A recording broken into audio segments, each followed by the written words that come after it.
The 14th Doctor is here, and if you thought his adventures were constrained to the 360th anniversary TV specials, you'd be very wrong. Even this Doctor, destined to be short-lived, I don't want to go.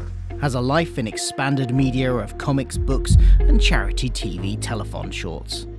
And that's what we're looking at in the first of this probably two-part series. The 14th Doctor's life so far, and in what order it happened to him. Welcome to the 14th Doctor Canon Catch-Up.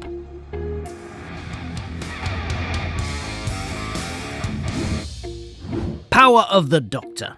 A brief mention here of Power of the Doctor as the beginning of the 14th Doctor's journey.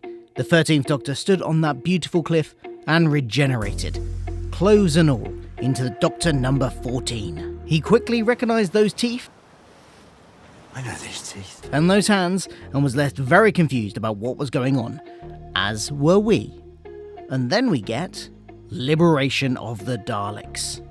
For the last year, Doctor Who magazine has been running their serialised comic Liberation of the Daleks within their pages. 12 parts, one story, and now collected in trade paperback form.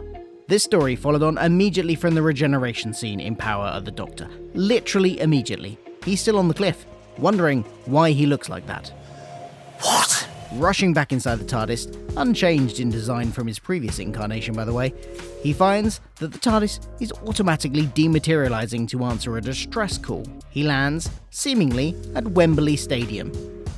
No, the original one, not the fancy new one. During the 1966 World Cup final. Unfortunately, there are some pitch invaders, of the Dalek kind. They even corner the Doctor and fire on him to exterminate him. But it has no effect, because the Daleks aren't real. This was all one big simulation in a tourist destination called the Dalek Dome. This theme park has simulations made of psychoplasm, creating simulations made from the dreams of a captured Khalid mutant. They have areas themed on all your favourite Dalek encounter locations: Spyridon, Skaro, Vulcan, and all types of Daleks from across their history too. You want Imperial Daleks? You got them.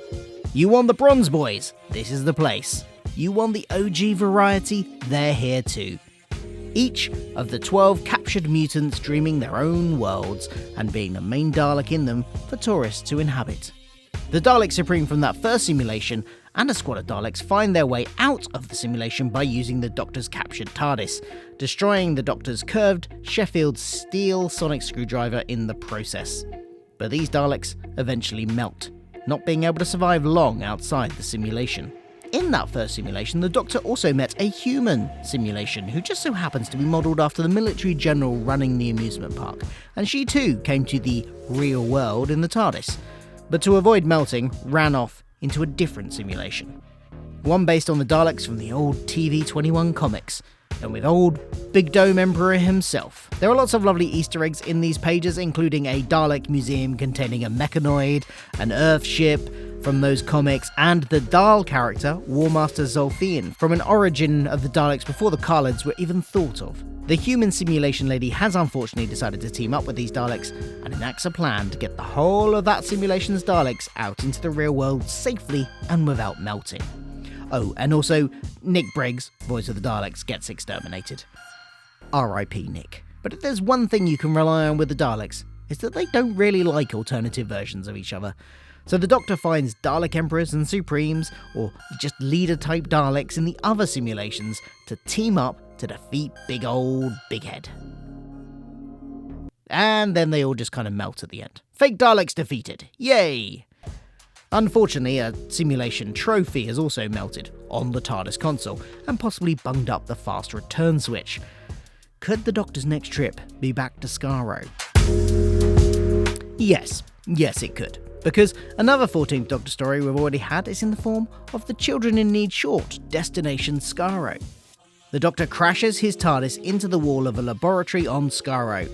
We know this immediately follows the comic because he specifically says that 60 minutes ago, I was this really brilliant woman. an early prototype of a Dalek is in the centre of the room and the TARDIS has broken off its multi-dexterous claw. The Doctor emerges from the TARDIS to meet Mr. Castavillian, and ends up accidentally inspiring the Dalek's name and supplying an actual sink plunger for a replacement for the broken claw, which Davros, who comes back in after the Doctor leaves and hasn't noticed he was there, really likes. So the Doctor inadvertently inspired two aspects of the Daleks in a bootstrap paradox. Davros here, by the way, is not scarred and not in his chair, so we can presume this is pre his accidents. The many possible interpretations of what Russell T Davies says in the accompanying Unleash episode don't need to be gone into here.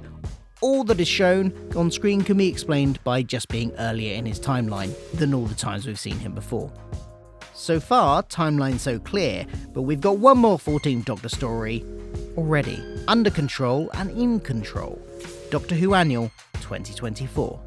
Under Control is a short story by Steve Cole in the 2024 Doctor Who Annual, with its concluding part, Into Control, taking the form of a comic book in the same annual.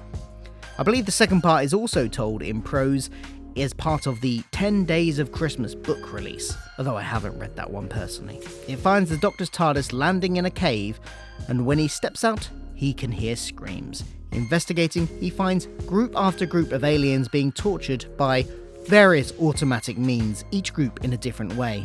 Of course, the Doctor tries to help them, but they all refuse his help. Eventually, he makes his way out of an opening and finds a whole stadium full of Sycorax. He's not in a cave, he's in a Sycorax ship, one which had been turning their slaves' pain into propulsion energy for the ship. The Sycorax Queen tries to use the blood from the 10th Doctor's cut-off hand, it was on the sword, which, of course, didn't work because, well, he's not the 10th Doctor anymore, is he? He's the 14th.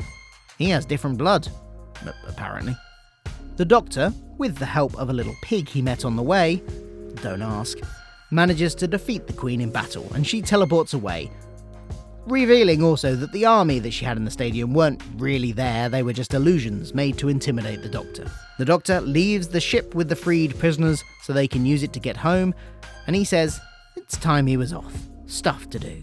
So, where does this story happen in the 14th Doctor's life? The most likely, unless contradicted in the Star Beast, which I have yet to see, is between his little trip to Skaro and the Star Beast itself, with the stuff to do being where he heads to next in the special. So, we'll reconvene on the placing of this entry next time. Hey, if you've enjoyed this video, then don't forget to subscribe to not miss part 2, and maybe check out my other Canon Update and Canon Catch-Up series covering the multi-platform Doctor Who events, Time Lord Victorious and Doomsday. Right there, see? Go on, click one, you know you want to.